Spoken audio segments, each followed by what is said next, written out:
சொல்டா. நல்லா இருக்கேன்.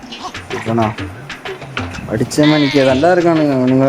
வேண்டா இவனுங்க மாதிரி ரூம் வச்சே வரக்கூடாது தானே வெளியே இருக்கும். இருடா பார்க்குறோம். வைக்கிறேன் இரு.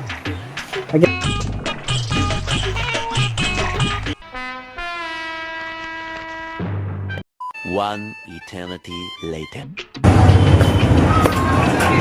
இன்னும் லைட்டாக முதலையா எப்போ பார்த்தாலும் படிச்சுட்டே இருக்காங்க. இப்போ நம்ம எப்படி தூங்க?